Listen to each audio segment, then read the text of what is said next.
Prelims 2023 होने के बाद जो अनसर्टेनिटी का माहौल बना और हाई टेंशन माहौल बना, वो इंडिया पाकिस्तान के किसी धड़कने रोक देने वाले क्रिकेट मैच से भी ज़्यादा है। चंद्रयान 3 के जो लास्ट 15 मिनट ऑफ टेरर थे, वो आप इक्विवेलेंट कह सकते हो प्रीलिम्स 2024 के लिए जो लोग तैयारी कर रहे हैं पूरे आने वाले 8 साढ़े 8 महीने मंथ्स ऑफ टेरर के। तो बहुत सारे क्वेश्चंस आते हैं हमारे पास कि क्या कर दें, अब 2023 तो हो गया, नहीं हुआ, या फिर हमारा हो गया बाई चांस सिलेक्शन, अब हम क्या करें, सोर्सेज चेंज कर दें या टेस्ट सीरीज़ हम 2 4 6 8 10 15 20 लगा लें, या फिर PYQs करें ना करें, कितने करें, ये तो रिपीट ही नहीं हो रहे, एलिमिनेशन टेक्निक्स तो एलिमिनेट हो गई, प्लान बी करें, क्या करें। एंड फाइनली या तो हम UPSC को ब्लेम करते हैं खुद को, या फिर गिल्ट में मरे जा रहे हैं। तो क्या करना चाहिए, what to change for prelims 2024। So welcome to synopsis IAS, I am Krishna.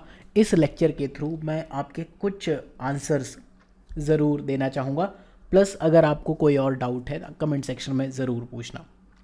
एक ये चीज़ आप ध्यान रखो, ये ज़रूर काम आएगी, कितना भी टफ़ एग्ज़ाम हो, कितना भी टफ़ कंपटीशन हो, पावर ऑफ टाइनी गेन्स, इसके बारे में हम पहले कभी बात कर चुके हैं, फिर कभी बात करेंगे, राइट। अगर चंद्रयान 3 सक्सेसफुल हो सकता है तो आप भी हो सकते हो, बस अपनी स्ट्रेटजी ठीक रखो। चंद्रयान 2 की जो गलतियां थी वो हमने सीख के 3 में इम्प्लीमेंट की, निकला, इंडिया का नाम रोशन हुआ, आप भी अपने घर वालों का, एटलीस्ट अपना खुद का नाम तो रोशन कर ही लोगे।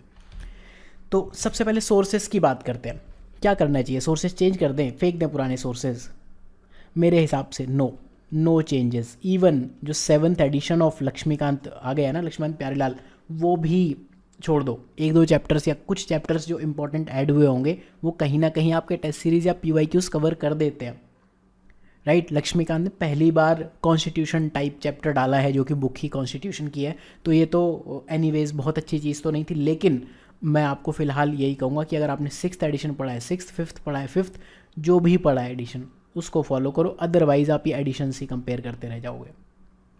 एंड सब्जेक्ट्स में all subjects you have to cover, all means all, सारे, चाहे वो कितना भी छोटा वेटेज रखते हो। आप AMC एंशिएंट मिडिवल कल्चर, इनको भी नहीं छोड़ सकते, इनफैक्ट इंटरनल सिक्योरिटी और साइंस टेक को भी नहीं छोड़ सकते, इनफैक्ट इंटरनेशनल रिलेशंस या मैपिंग पार्ट, उसको भी आप नहीं छोड़ सकते, क्योंकि हर 2 नंबर, हर एक सही क्वेश्चन आपको इस पार या उस पार का रास्ता दिखा सकता है। तो ये चीज़ हमें ध्यान रखनी, सभी क्वेश्चंस करने, कोई कितना भी कहे कि सिर्फ इतना करने से हो जाता है, सब करना है, बात ख़त्म। फिर एक चीज़, सी सेट का एक अलग ही टेरर बना हुआ है। तो एक बहुत सिंपल सी चीज़ है, देखो दिक्कत क्या है, हम इग्नोर करते आए हम। मेरा खुद का जो अटेम्प्ट्स देने का एक्सपीरियंस था, सी सेट क्या 2-3 साल के पेपर कर लो, कुछ क्वेश्चंस कर लो, MCQs कर लो, हो गया, सी सेट निकल जाता था। बट पिछले 1-2 साल में, स्पेशली 2 साल में, ये कंडीशन बदली है। तो सी सेट आपको तैयार करना पड़ेगा उसी शिद्दत से जैसे कि हम बाकी सारे सब्जेक्ट्स करते हैं, तो इसको छोड़ना नहीं है। आप अपने स्ट्रॉन्ग एरियाज आइडेंटिफाई करो, मैथ्स है, रीजनिंग है, कॉम्प्रहेंशन है, वो तो देखो, DI के कभी क्वेश्चंस आ जाते हैं, लेकिन कभी एक चीज़ के भरोसे मत बैठो। बहुत से लोगों का कॉम्प्रहेंशन बहुत वीक होता है, लाइक मी, लेकिन मैथ स्ट्रॉन्ग होने के बाद भी हो सकता है मैं इस वाले अटेम्प्ट में कॉम्प्रहेंशन पे ही रिलाई करता। तो ये बैलेंस्ड अप्रोच आपको सी सेट में भी रखनी पड़ी, अदरवाइज़ दिक्कत होगी। देखो एक और चीज़ है, सी सेट की वजह से इंजीनियर्स बहुत ज़्यादा सेलेक्ट होते थे, अब UPSC ने एक कमेटी बना दिया, गवर्नमेंट ने कमेटी बना दी कि अब इंजीनियर सेलेक्ट ही नहीं होंगे क्या। देखो ऐसा कुछ नहीं होगा, इंजीनियर्स हैड अनफेयर एडवांटेज था, हमेशा रहेगा। क्यों? क्योंकि एक टाइम पे इंजीनियर्स ने मेहनत की थी स्कूल डेज में। देखो 2 चीज़ होती हैं, आपने आर्ट्स क्यों ली? आपने आर्ट्स ली क्योंकि आपको चाहिए थी, DU में मेरिट लिस्ट निकलती है, कट थ्रोट कंपटीशन होता है, गला काट कंपटीशन होता है, आप उस कंपटीशन के बाद आर्ट्स ली है। या फिर आपको कुछ नहीं मिल रहा तो चलो ठीक है, ग्रेजुएशन करनी है, आर्ट साइड ले लेते हैं। अगर वो वाली चीज़ है कि ग्रेजुएशन करनी है तो वहाँ आप प्रॉब्लम में हो। अदरवाइज जितना अनफेयर एडवांटेज इंजीनियर्स के पास है, उतना ही जिन्होंने इंटरेस्ट के साथ आर्ट्स पढ़ी है एडवांटेज है। इनफैक्ट आर्ट साइड के स्टूडेंट्स के पास ड्यू टू ऑप्शनल रिलेटिवली ज़्यादा अनफेयर एडवांटेज होता है। तो ये चीज़ों में छोड़ दो, मत पढ़ो, बहुत सारे वीडियोस आएंगे, बट इंजीनियर्स कम सेलेक्ट होंगे, ज़्यादा सेलेक्ट हो रहे, तेल लेने गए इंजीनियर्स। मैं भी इंजीनियर हूँ बेसिकली, ठीक है, तेल ले आऊँगा, आपको भी दूँगा, राइट। तो ये चीज़ें भी ध्यान रखो। फिर आते हैं टेस्ट सीरीज़ पर। कितनी टेस्ट सीरीज़ करें? मेरे हिसाब से टेस्ट सीरीज़ कूड़े में डाल दो, बट कौन सी? टेस्ट सीरीज़ में दो पार्ट होते हैं, एक होते हैं सेक्शनल टेस्ट, दूसरे होते हैं full length test. Sectional test को फेंको कूड़े में, किसी काम के नहीं, आपका टाइम वेस्ट करेंगे। कौन बनाता है यार टेस्ट सीरीज़? कितनी बार बता चुका हूँ आपके जैसे। आप एक काम करो, एक प्रीलिम्स निकाल लो, या फिर वो भी मत करो, लक्ष्मीकांत पढ़ लो एक बार, बस मार्केट में डिक्लेयर कर दो कि मैंने लक्ष्मीकांत पढ़ लिया है, अब मेरे से बेटर संविधान कोई नहीं जानता, मुझे बिठा लो, मैं संविधान लिख दूंगा। राइट, उस दिन आप कोचिंग्स में अप्लाई कर दो, बड़ी से बड़ी कोचिंग इंस्टीट्यूट में अप्लाई कर दो, आपका सिलेक्शन हो जाएगा। बस आपको क्वेश्चन बनाने का सेंस आना चाहिए, या फिर कॉपी पेस्ट करके पैराफ्रेज करने का सेंस आना चाहिए, बस दैट्स इट। इस तरह से तो टेस्ट सीरीज़ बनती है। तो सेक्शनल टेस्ट तो फेंक दो, सेक्शनल टेस्ट के बदले PYQs करो। क्यों करना है मैं आपको बताऊंगा अभी थोड़ी देर में। फुल लेंथ टेस्ट आप ज़रूर कर सकते हो, बट एक कोचिंग के मत करना, 2 से 3 से 4 कोचिंग के करना, 2-2 टेस्ट कर लो, total 6 to 8 full length test करो अलग अलग कोचिंग्स के।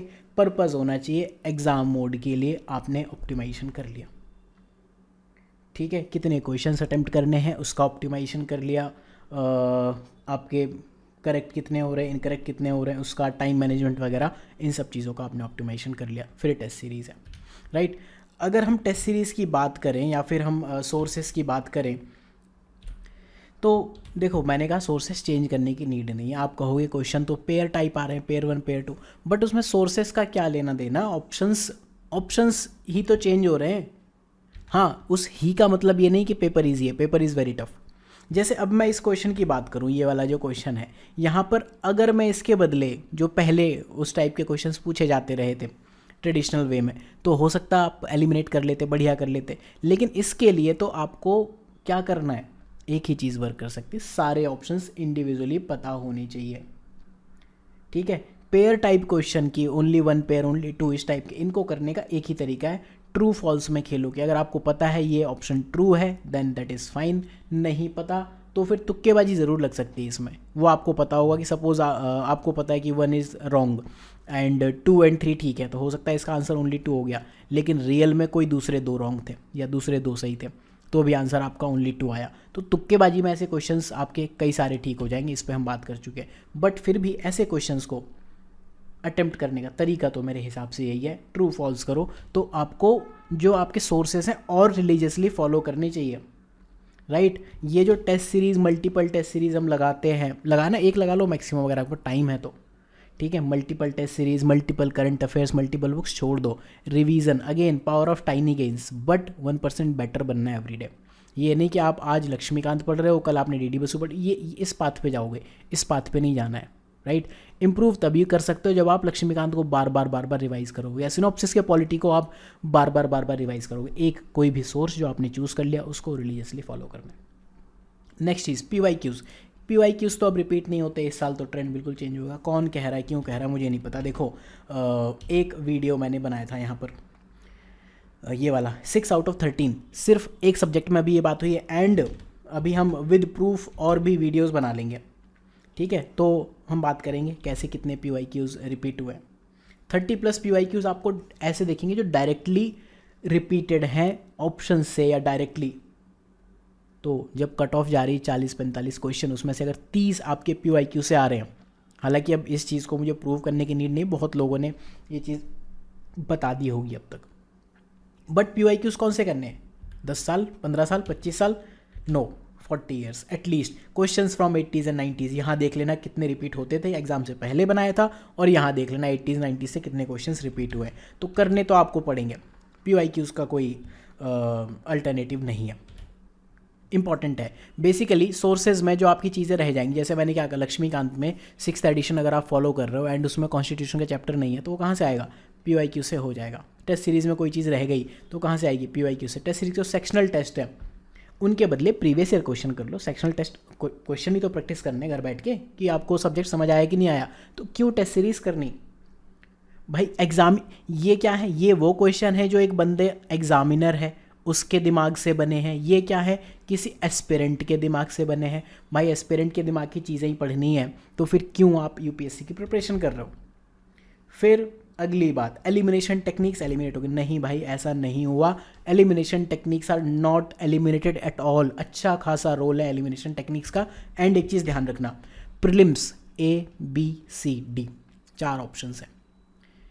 जब भी ऑब्जेक्टिव टाइप एग्जाम आएगा कि आपको 4 ऑप्शन ये दिए हुए हैं ना, आंसर इन्हीं में से कोई एक है, ये तो आपको पता है, आंसर आपकी आंखों के सामने है, तो एलिमिनेट करना ही करना है, राइट। इनफैक्ट मैं तो ये कहता हूँ 100% क्वेश्चन एलिमिनेशन से करो। अगर आपको श्योर शॉट पता भी है ना कि ए ट्रू है, फाइन, तो बी सी डी एक बार चेक कर लो, हो सकता है डी ज़्यादा ट्रू हो ए से, कई बार ऐसे क्वेश्चंस पूछ लेता है, ठीक है। तो एलिमिनेशन टेक्निक्स एलिमिनेट नहीं हो, एंड कुछ आपको डेमो भी देख लेते हैं, दिखा देते हैं।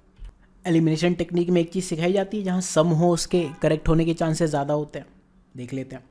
Israel has established diplomatic relation with some Arabian states, किया होगा, नन थोड़ी लिखा है, ऑल थोड़ी लिखा है, जो गलत हो जाए, हो सकता है कि एक के साथ किया हो, दो के साथ किया हो।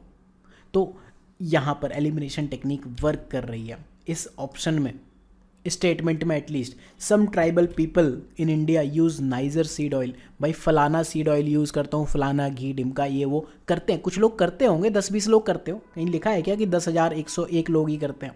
नहीं, कुछ लोग करते होंगे, कहीं से लाते होंगे, तस्करी करके लाते हो, कहीं से लाते हो, करते होंगे, आप इसको स्टेटमेंट को गलत नहीं कह सकते, ठीक है। अगला कुछ क्वेश्चन देखें, ये देखो, सम मशरूम होंगे भाई, सारे होंगे। आप क्या कह सकते हो कि कुछ मशरूम में भी मेडिसिनल प्रॉपर्टी नहीं होती है, कुछ मशरूम में भी ऐसा ऐसा ऐसा नहीं होता है, ठीक है। मशरूम पिछले साल क्वेश्चन पूछा था, बट ये क्वेश्चन में एलिमिनेशन डेफिनेटली लग रहा है। Then some micro organism can grow, भाई हो सकते, कैन सिखाया जाता है ना, तो एलिमिनेशन टेक्निक्स तो लगेंगी। देखो प्रीलिम्स एग्ज़ाम ही एलिमिनेशन का है, उसके बिना आप कहीं नहीं जा रहे हो। कम हो सकता है रोल, ज़्यादा हो सकता है, एलिमिनेशन टेक्निक्स टिपिकल हो सकती है, डिफ़िकल्ट हो सकती है, बट एलिमिनेट कभी भी नहीं होंगी, ये ध्यान रखना। फिर एक बात हम करते हैं प्लान बी की। प्लान बी क्या है? देखो यूपीएससी में ना 2 तरह के लोग एग्ज़ाम देते हैं, और ये मेरे ख्याल से इकलौता अनोखा ऐसा एग्ज़ाम है जहाँ 21 साल का, इनफैक्ट 18 साल का युवा या युवती वो भी चाहता है सेम ड्रीम जो 31 साल का पर्सन चाहता है। मैं जनरल कैटेगरी की बात कर रहा हूँ, मतलब जो कॉलेज स्टूडेंट्स हैं वो भी, प्लस जो करियर बना आए हैं, कहीं जॉब कराए हैं वो भी। अगर आप कॉलेज स्टूडेंट हो तब तो ठीक है, प्लान बी होगा ही आपका। ऐसा तो नहीं है कि सिर्फ आईएएस बनोगे नहीं तो हम कुछ नहीं बनेंगे, अरे साथ में कुछ तो तैयार कर लो, एसएससी कर लो, बैंकिंग कर लो, कुछ कर लो, प्राइवेट जॉब कर लो, माइक्रोसॉफ्ट कोडिंग आती, कुछ कहीं देख लो, सीख लो। बट अगर आप 30 की एज है, 26 प्लस इनफैक्ट कह लो, 26 प्लस है, तो ऑलरेडी आपने बहुत कुछ स्टेक पे लगाया हुआ है, आप ऑलरेडी एक जॉब या तो छोड़ के आए हो या फिर बहुत सारे करियर ऑप्शंस आपने कुर्बान किए हैं, तो वहाँ प्लान भी नहीं हो सकता आपका। मेरे हिसाब से एक गवर्नमेंट एग्ज़ाम का बैकअप दूसरा गवर्नमेंट एग्ज़ाम नहीं होना चाहिए। कुछ और देखो, प्राइवेट जॉब देखो, कंटेंट डेवलपमेंट सीखो, मैं सिखा दूंगा कंटेंट डेवलपमेंट। सिनॉप्सिस आईएएस पे अभी आप आफ्टर 3 डेज़, 5 सितंबर है, 5 सितंबर शिक्षक दिवस, उस दिन मैं आपको सारा सिखा दूंगा, पूरी प्लेलिस्ट दे दूंगा, जाके सीख लेना। कंटेंट बनाना सीखो, जिस कोचिंग में अप्लाई करना है वहाँ जाके अप्लाई कर दो, 10,000 से लेके 30, 40, 50, 60,000 तक की मंथली जॉब आप कर सकते हो, ये आपकी चॉइस है, विद प्रिपरेशन और आफ्टर प्रिपरेशन, ठीक है। तो प्लान बी बस ये ध्यान रखना, अपना एज देखो, फाइनेंशियल बैकग्राउंड, ये सब चीज़ें देखो, बट ये देखो कि आप हो किस जोन में।